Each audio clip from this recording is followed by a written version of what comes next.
and welcome to the final episode of Season 9 of Cut Through the Noise. Cut Through the Noise is the podcast that helps business leaders increase sales through elevated communications and marketing.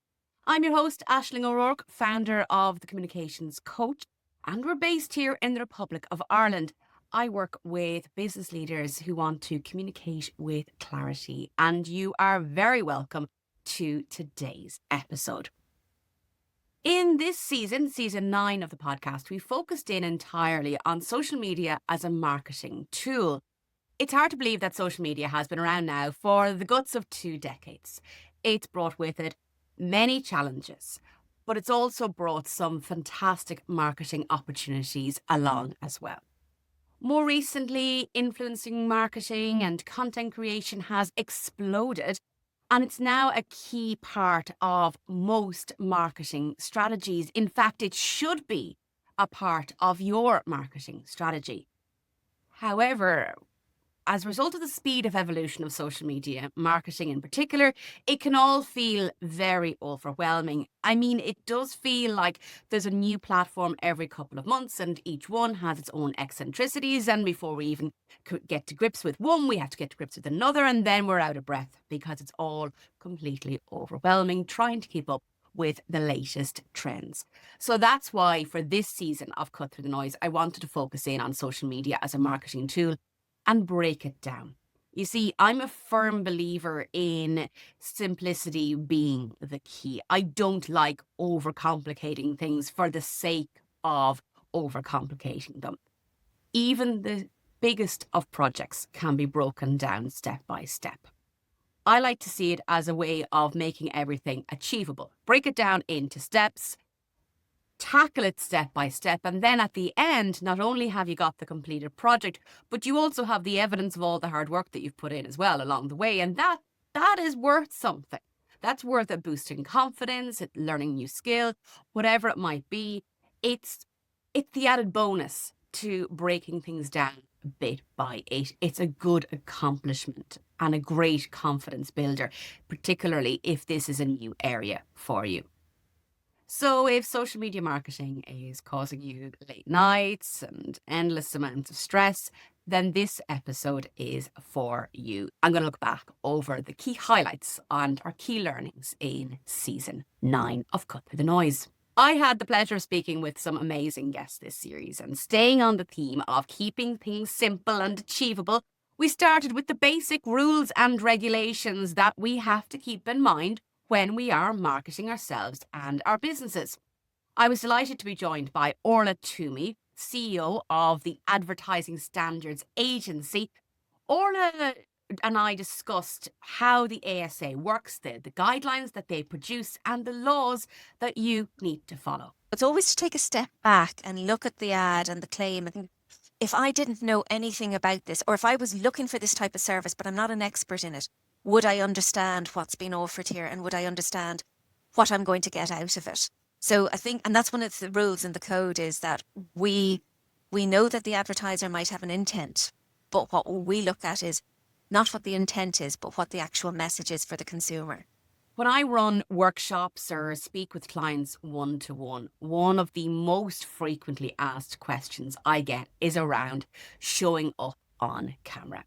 For many people, myself included, putting your face out there online is incredibly daunting. It fills people with dread, and as a result, they procrastinate about it to the point at which they think they'll feel perfect, but it becomes unachievable and impractical, and then the moment has passed.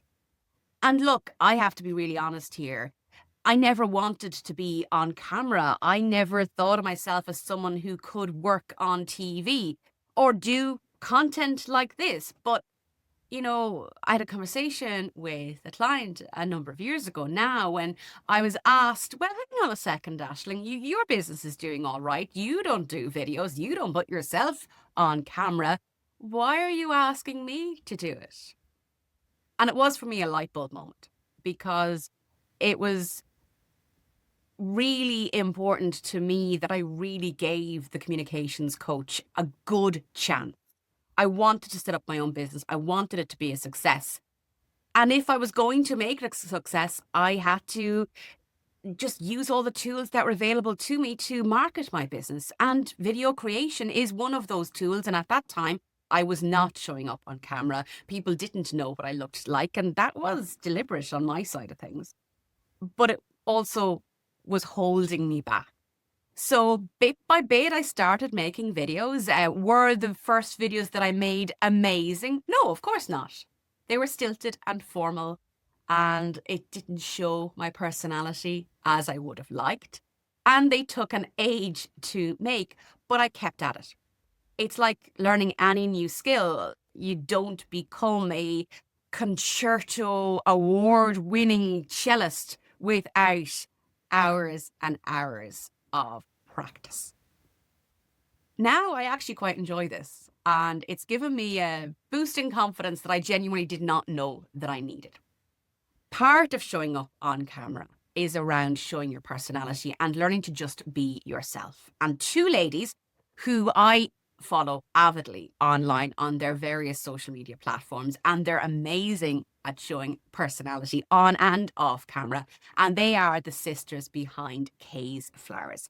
I had the pleasure of speaking with Deirdre O'Sullivan and Jeanette O'Rourke about their social media marketing strategy and the importance of supporting other businesses online. The amount of people who do remark or, send me a message and say, oh my God, I can't believe the support you give me on my page. You always like or you always comment. And I do, I set aside a certain amount of time every day. And yeah, I love people to interact with our pages, but by God, do I interact with other people's pages. And again, we can't train everybody in the world as much as we would love to, that way. It's impossible, and I just say that to the florists as well. You cannot supply every customer in Dublin with a bouquet of flowers, or you can't do every bride in Ireland or the UK with her wedding flowers. There's enough business for everybody. So kind of like being, which I think some people have this mentality of, don't tell anybody anything, keep everything to themselves. And there's a certain amount of jealousy and begrudgery. That's what I in business, not just in flowers. Not just in floristry, in business,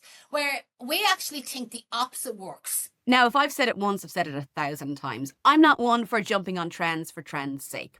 But one trend that has now become a core part of marketing online is short form video. Yes, may have started way back on Vine. Anybody remember that one? But it's now a core part of TikTok and Instagram Reels and even LinkedIn. So who better to talk to about short form video than TikTok coach Lana Carney? She gave us great insights into TikTok in particular, but also tips on how to grab your audience's attention. I mean, how long are you giving a video before you scroll? Lana reckons it's the time it takes for your thumb to get from the bottom of your phone to the top before we get to the next video. You're talking 1 second. So what does she advise on getting your audience's attention? There tends to be three aspects to a hook. You have your verbal hook, which is what you're saying, and then you have your visual hook, which is what you're doing on the screen, and then you maybe have a text hook as well. So some kind of text on the screen that gives context and clarity.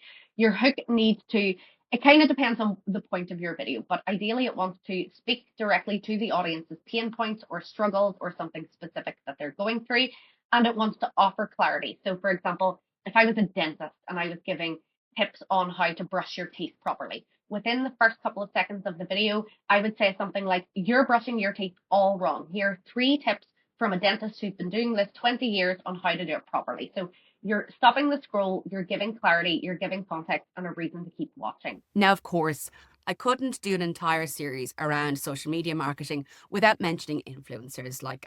It'd be ridiculous to do so. So I wanted to, in the penultimate episode of the season, to speak to somebody at the coalface of influencer marketing. And that was, of course, Conor Cochran of Icon Management. That's a bespoke agency that helps influencers, content creators, and brands collaborate on projects. We spoke about the journey from content creator to influencer, the benefit of working with a micro influencer versus a macro influencer, and how businesses can really leverage partnerships with influencers. I mean, are you looking for the Taylor Swift type person with a gazillion followers? But what about that local person that everybody in your town knows? And actually quite likes, would it not make more sense to do business with them and get them to do a bit of content for you? I really enjoyed my conversation with Conor Cochran.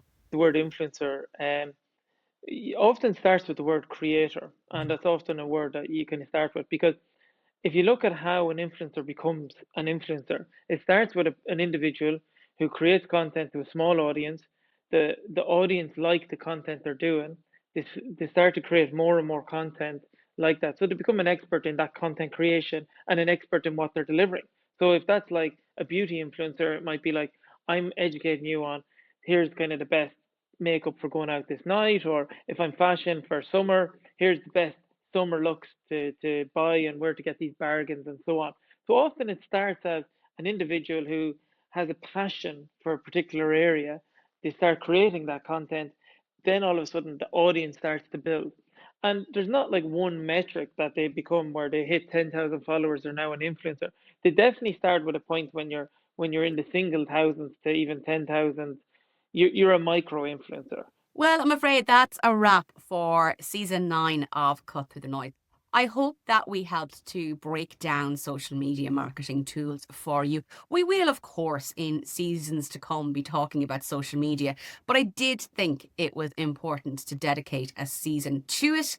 And I hope encourage you to, well, put your face on camera, to give it a go. When I'm trying new things in my business or in my life, I always ask myself one simple question.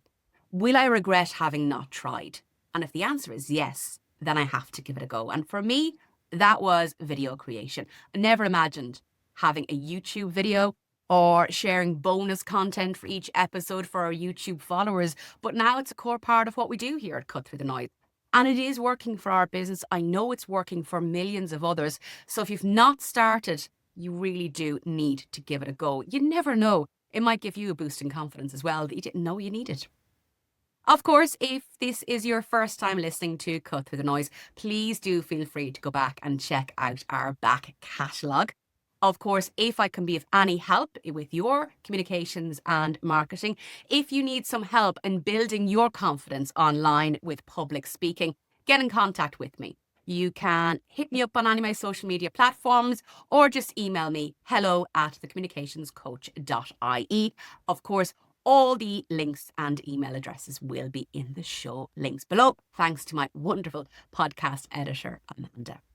Thanks for listening to Cut Through the Noise. Remember, it's a noisy world, so you need to communicate with confidence, clarity, and authenticity if you want you and your brand to stand out from the sea of sameness and cut through the noise. We'll be back in a couple of weeks' time with season 10 of the podcast. In the meantime, please do give us a 5-star rating on your preferred podcast platform.